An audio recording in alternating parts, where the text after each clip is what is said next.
శాపాన్ని తెచ్చుకుని పతనం అయిపోయారు. ఈరోజు కూడా అలాగే ఉన్నారు. కనుక ప్రియమైన దేవుని బిడ్డరా, సేవకుని మాట విననొల్లకుండా ప్రవర్తిస్తున్నారు. అంటే పైకి మాత్రం అట్లా కనపరుస్తున్నారు, లోపలంతా కూడా కపటాన్ని పెట్టుకుని ప్రవర్తిస్తున్నారు. దాన్ని ఏమైనా కపట భక్తి, అది ఖచ్చితంగా నిన్ను పతనానికి నడిపిస్తుంది. అంతేకాదు పిల్లరా, మరొకటి ఏంటంటే పశ్చాత్తాపము లేనటువంటి జీవితం వల్ల పతనం కలుగుతుంది. ఏంటంటే ఇంకోటి పశ్చాత్తాపం ఉండదు కొంతమంది. అయ్యో నేను తప్పు చేశానే, తిడితే తిట్టే రెండు మాటలని చెప్పి ఒప్పుకొని దాన్ని పశ్చాత్తాప పడేటువంటి పరిస్థితి. అది కూడా పశ్చాత్తాపం లేకపోతే పిల్లరా ఖచ్చితంగా పతనానికి దారి తీస్తుంది. మత్తయి సువార్త 23వ అధ్యాయము 37వ వచనంలో అంటాడు, యెరూషలేమా యెరూషలేమా, ప్రవక్తలను చంపుచు నీ యొద్దకు పంపబడిన వారిని రాళ్లతో కొట్టుచు ఉండుదానా, కోడి తన పిల్లల రెక్కల కింద ఎలాగో చేర్చుకునేనో అలాగే నేను నీ పిల్లలు ఎన్నో మార్లు చేర్చుకోవాలని అనుకుంటుంది, కానీ మీరు విననొల్లకపోయిరి. ఎన్నోసార్లు చెప్పాడు. పతనం అంటే ఈ యొక్క మానవాళిని పిల్లరా ఎన్నోసార్లు కోడి తన రెక్కల కింద పిల్లలు చేర్చుకున్నట్లుగా చేర్చుకోవాలని ఎన్నోసార్లు అనుకున్నాడు, కానీ మీరు మీ పాపములను బట్టి మీరు పశ్చాత్తాపపడకపోతున్నారు. తెలిసి చేసావో తెలియక చేసావో, ఏదైతే చేసావు అది తప్పని తెలుసు, అది పొరపాటని తెలుసు, అది దేవునికి వ్యతిరేకమైనదని తెలుసు. తెలిసి కూడా నువ్వేం చేయాలి? ఇప్పుడు దాన్ని బట్టి ప్రభు సన్నిధిలో పశ్చాత్తాపడితే దేవుడు తన యొక్క రెక్కలను చాపి తన రెక్కల కింద నీకు ఆశ్రయాన్ని కలిగిస్తాడు. ఏ శత్రువుగా నేను ఏం చేయలేడు, ఎవరు నీ మీద దాడి చేయలేరు. నువ్వు చేసిన పొరపాటును బట్టి నీ మీదకి ఏ శిక్ష రానియకుండా దేవుడు తన రెక్కల కింద నిన్ను కప్పి ఉంచుతాడు. ఎందుకంటే నువ్వు పశ్చాత్తాపడ్డావు కాబట్టి. ప్రేమ బిడ్డరా, ఎందుకంటే మాటోడనే నీ పాపము నిన్ను పట్టుకుంటుంది. ఇప్పుడు నువ్వు పాపం చేసి ఏమండి పశ్చాత్తాపం లేకుండా, దేవుని సన్నిధిలో పశ్చాత్తాపం లేకుండా అలాగే పాపంలో చేస్తూ దేవుని సన్నిధికి వచ్చి వెళ్తాం వల్ల అది నీకు ఎలాంటి క్షేమాన్ని కలిగించదు. ఎప్పుడైతే నువ్వు పశ్చాత్తాపడి ఒప్పుకుంటావో దేవుడు క్షమించి నిన్ను తన రెక్కల క్రిందకు ఎప్పుడైతే చేర్చుకుంటాడో ఆయన రెక్కలలో నుండి ఎవ్వడు కూడా నిన్నేం చేయలేడు. దేవుని చేతిలో నుండి నిన్ను ఎవ్వడు కూడా అపహరించలేడు. ఇంకా కనుక పశ్చాత్తాప పడకపోతే పిల్లరా ఖచ్చితంగా పతనానికి దారి తీస్తున్నది అనే విషయాన్ని దేవుడు చేర్చుకున్న ఆసక్తి కలిగి ఉన్నాడు. ఎన్నో మార్లు చెప్పాడు, అవకాశం ఇచ్చాడు, ఎన్ని సంవత్సరాలు అవకాశం ఇచ్చాడు, ఎంతో మంది జీవితాలను చూపిస్తూ నీకు అవకాశం ఇచ్చాడు, ఎన్నో రకాలుగా వాక్యము ద్వారా హెచ్చరిస్తూ నీకు అవకాశం ఇచ్చాడు. అయినా నీవు నీ యొక్క పొరపాటుని, తప్పు, నీ పాపాన్ని బట్టి నువ్వు పశ్చాత్తాప పడకపోతే, అమ్మా రండి నా యొద్దకు రండి. యోహాను రాసిన మొదటి పత్రిక 9వ వచనం చెప్తాడు, ఏమంటున్నాడు?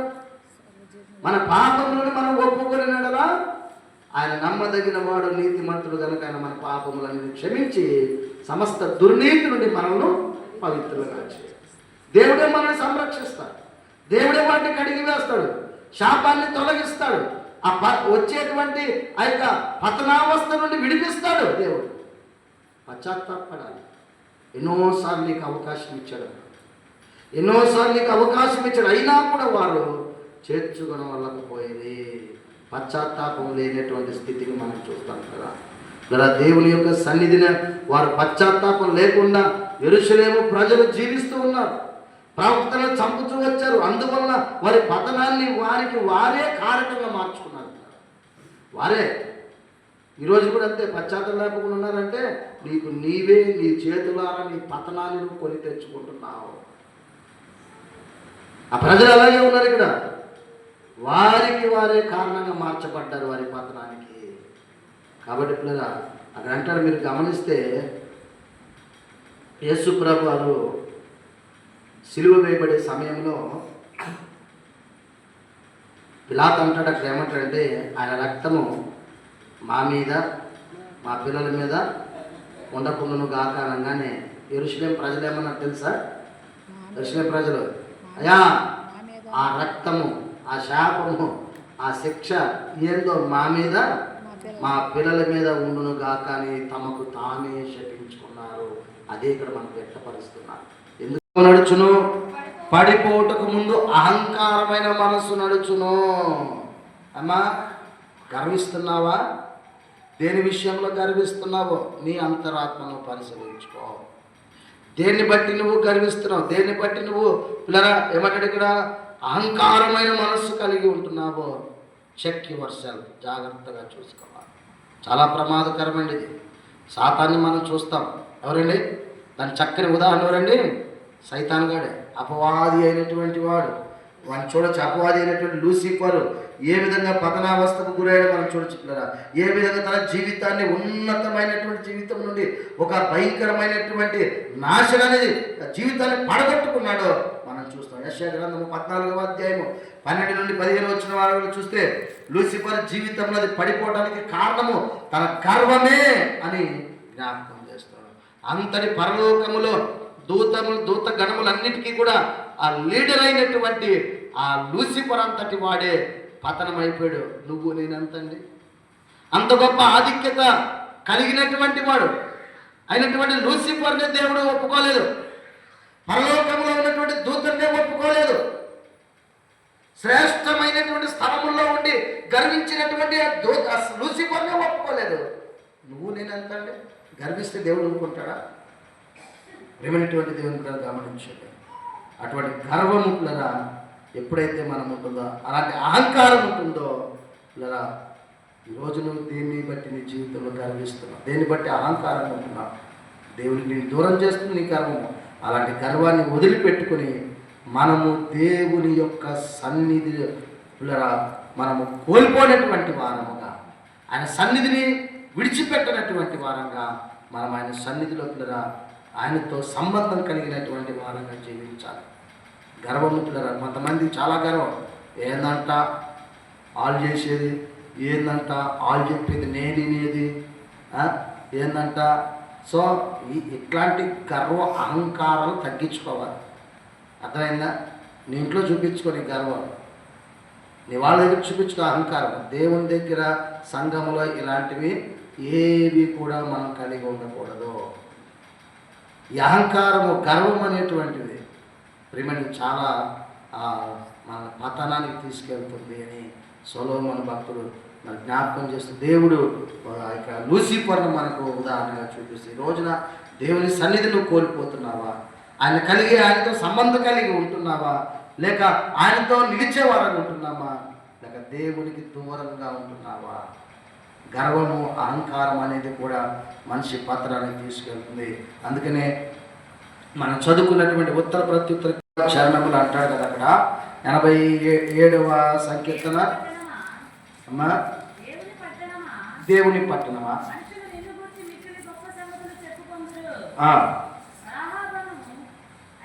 5వ వచనం కూడా చదవండి.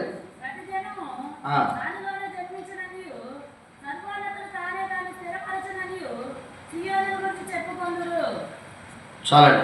ఇక్కడ చూడండి, ఇక్కడ ఈ 3వ వచనము 5వ వచన భాగంలో మనం చూస్తే ఇక్కడ అక్కడ ఉండాలని, అందులో జీవించాలని, జన్మించాలని అక్కడ దేవుడు దాన్ని స్థిరపరిచినట్లుగా మనం చూస్తున్నాం. కాబట్టి ఈ 2వ వచనంలో కూడా మనం చూస్తే పిల్లలు 87వ అధ్యాయము ఏమన్నాడంటే అక్కడ చదవమ్మా, యాకోబు నివాసములన్నిటికంటే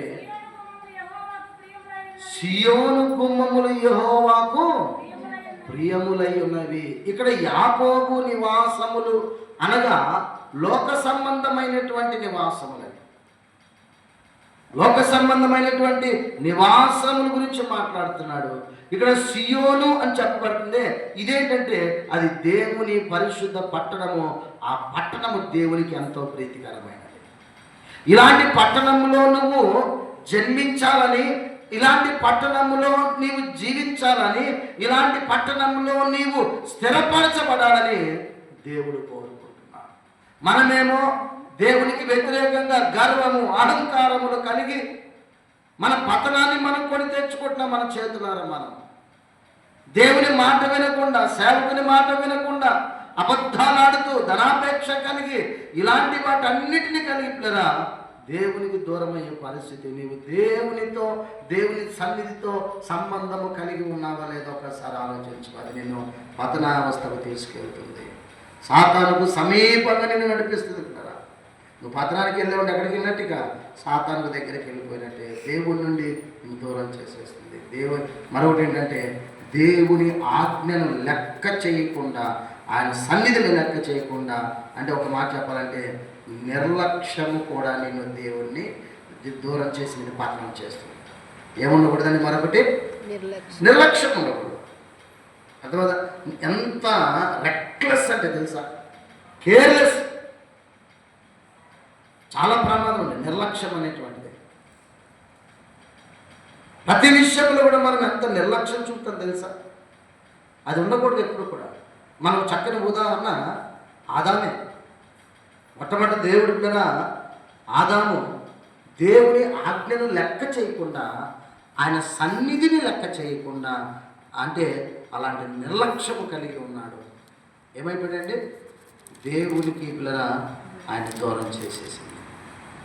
ఏం చేయాలి? ఆదాము ఆజ్ఞ చెప్పాడు, ఈ పండు తినద్దన్నాడు, తినకుండా ఉండాలి.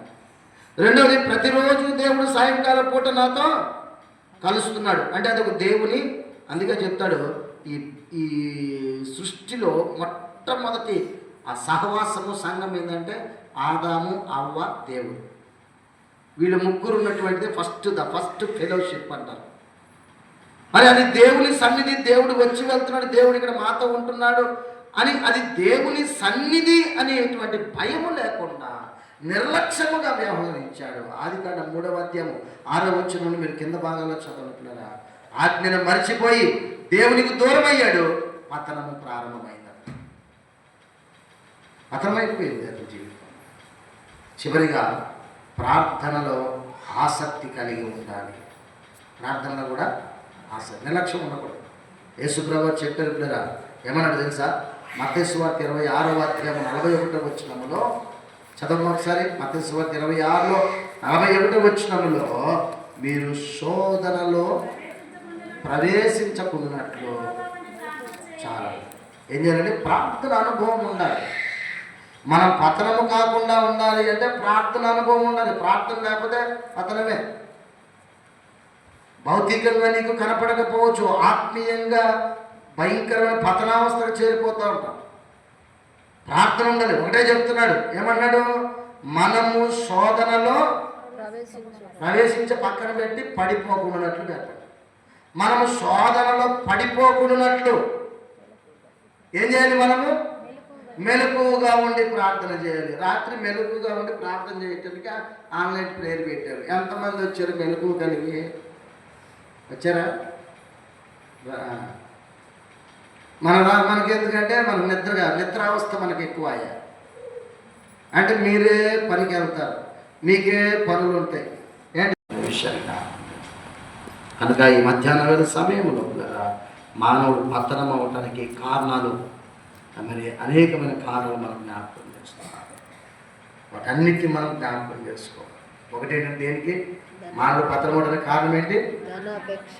ధనాపేక్ష. రెండవది అబద్ధాలు.